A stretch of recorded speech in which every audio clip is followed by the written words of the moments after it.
All right, boys, so we're here with my final best user video of the year. And now I do want to start off this video by saying I'm only covering linebackers today. I am not going to have any safeties. I think all the linebackers we have today, I would rather user than the safeties. The safety that I was thinking about was potentially Bam Bam Cam, also maybe Mike Evans. But the thing about them is I would rather them play at a safety spot. Like Mike Evans with his reinforcement, getting someone that potentially can't get pancaked by the Vanguard. I think he's a lot more valuable in the secondary. So that's why today we are just keeping it linebacker. I want to start off this video, by the way, too, with some honorable mentions. We're going to have two, and that's going to be golden ticket Bo Jackson. I think he moves super well. I think he's a little bit shorter at this point with some of the other users we're going to have, and he's someone that I could see on here. Moves really well, and his previous combine linebacker card moved really well as well. And the stack that I would run on this card, I would run the mid-zone knockout, the secure tackler, and then lurk artist for 1 AP. You can go avalanche, but I think avalanche without enforcer supreme, I think that takes a major hit. So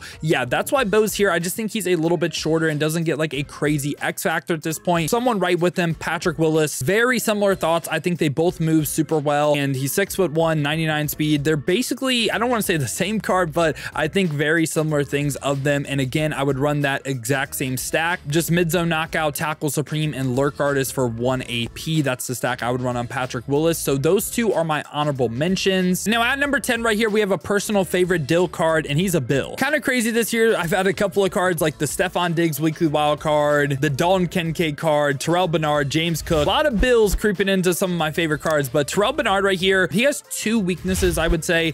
He is 6'1", like the Bo, like the Patrick Willis, but 96 speed at this point, a little bit lower. So why is he making this list over, say, Bo Jackson and also Patrick Willis for me? When we look at him, the biggest thing how he separates himself is he gets reinforcement, and reinforcement is something I want on as many people on defense as possible, just to give me a chance versus the Vanguards. I want reinforcements and I want run stuffers on the defensive line. And Terrell Bernard, besides that, he does have another weakness as well, and that's going to be the fact that he doesn't get a secure tackler ability for 0 AP. You're going to have to spend 2 AP on this card, so he does have some weaknesses, but he's coming in at my number 10 spot because I really like that reinforcement. Now, slightly ahead of him at my number 9 spot, I'm going to have Junior Seau with that 98 speed, 98 acceleration. He's also 6'3" as well, so has a good height. And for him, Junior Seau gets a ton of abilities, right? Everything for 0 AP. He can also get the avalanche. Now, avalanche is something, I just said it earlier, I think it's really good with Enforcer Supreme. Without Enforcer Supreme, I just think it's kind of eh. And besides that, he can get mid-zone, secure tackler. I would run the avalanche. Of course, you want to throw the lurk artist on him. Besides that, you really have like full customization, gets everything for 0 AP. I would recommend an out of my way ability. I think him and our next card we're about to cover, I could see going either which way. I slightly went the other card, which is going to be Ray Nitschke. So Ray Nitschke, 98 speed, 96 acceleration. He is 6'3" again. Pretty similar from a physical stat and a height standpoint. Also block shed, impact blocking, all 99, all 32 team chems as well. And for Ray Nitschke, the reason why I went him over Junior Seau, I like run stuffer more than I like avalanche, which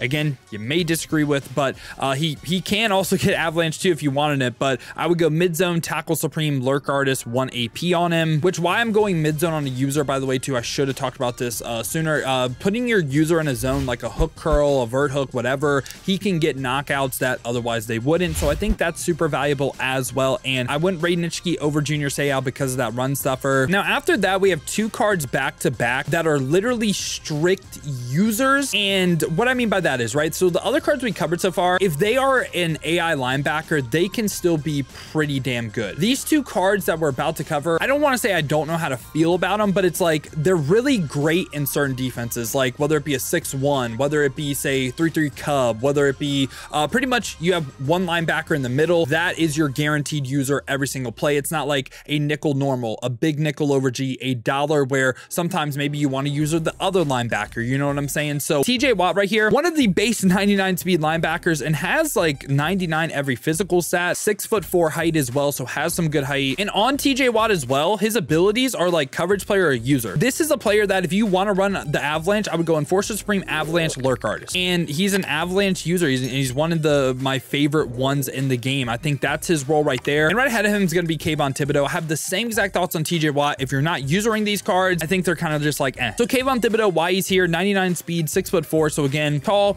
good speed, block shed, impact blocking looking great, and his coverage stats are actually pretty bad, but I'm a big fan of the card because guess what what he gets. He gets that reinforcement for 1 AP. So what I like to run on him, reinforcement, lurk artist, tackle supreme, 1 AP. And again, as a user, your user not getting pancaked every single play by those vanguards, I think it's really, really nice to have. And that is why he is on this list for me. And that's why he's this high. Thibodeau and also TJ Watt, though, I could see you arguing their placement. I think they're two of the toughest cards to rank. I think they deserve to be on the list, but where you have them could be different. Now we go on a little bit of a run of, I would say, kind of the same type of cards, and they're all super tall and get the same ability stack I would run on all of them. The first one we're going to cover is Gronk. Now Gronk can be higher. I think he moves a little bit worse because his weight is a little bit higher, but 6'6", 268, 99 speed, 99 acceleration. And this time for his abilities, it's like we said with the other golden tickets too, these cards are just giants, where I would run mid zone, tackle supreme, lurk artist, 1 AP. And right above Gronk, I'm going to have Randy Moss as well. I think this is like a 1A, 1B, 1C type situation where you can argue their placement. I have very similar thoughts on all of them. Randy Moss is 6'4", so he's 210. I feel like he moves a little bit better because of that weight. Block shed, impact blocking, both 99 as well. They get a comment earlier like Enforcer Supreme, Avalanche, lurk artist for 1. You can do that. I think that's the stack for kind of like a TJ Watt or a Kayvon Thibodeau style of defense where you're only using one person guaranteed every time, right? But if you don't want to do that, you want them to be like maybe sometimes the AI play with them, lurk artist, mid zone, tackle supreme, 1 AP. And I'm also going to have Calvin right here too. Calvin, 99 speed, 98 acceleration. He is 6'5". I feel like he moves just crazy. This card moves insane. And for Calvin as well, mid zone, tackle supreme, lurk artist, 1 AP. Again, that's what I would run. All right, and now we're in our top 2 users right here. At number 2, I'm going to have Dave Robinson. So Dave Robinson is 6'3", 99 speed, 97 acceleration, 99 block shed, 99 impact blocking. And for Dave Robinson's abilities, okay, kind of crazy. So it comes pretty cool with lurk artist for 0, reinforcement for 0, and gets everything on top of that for 0 AP. So in my opinion, he's like a way better Kayvon Thibodeau.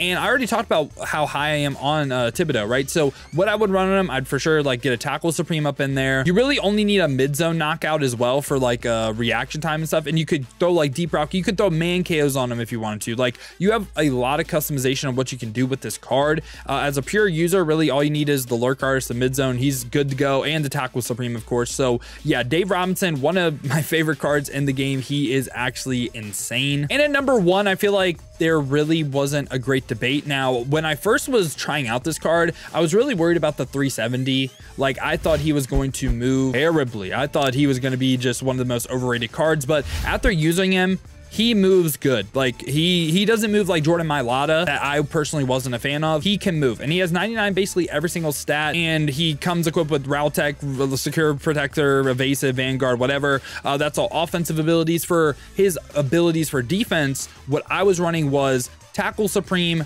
reinforcement, and lurk artist as a user. If you want him to be a little bit more of a coverage player, you can go to universal instead of the reinforcement. But like I said, I wanted the reinforcement to just help with the vanguards. And yeah, boys, this has been my top 10 users in Madden 24 Ultimate Team. Let me know your guys' thoughts down below in the comments. Let me know what you agree with, what you disagree with. Who do you think should have been on this list that wasn't on the list? Did I snub anyone off? But if you guys did enjoy the video, you enjoy content like this, want to stay updated with the best cards in Madden and in Madden 25, make sure to leave a like and subscribe. Now, if you guys do want to go ahead and see me user some of these cards live or use some of these cards live, I stream every single day here on YouTube and Twitch, 2 p.m. to 6 p.m. Eastern. To watch on the YouTube, make sure to hit that noti bell as well. You'll be notified every time I upload or go live here. Or if you want to watch on the Twitch, check the links in the description, hit that Twitch with a follow. But if you guys do want another video to watch, check out this one right here.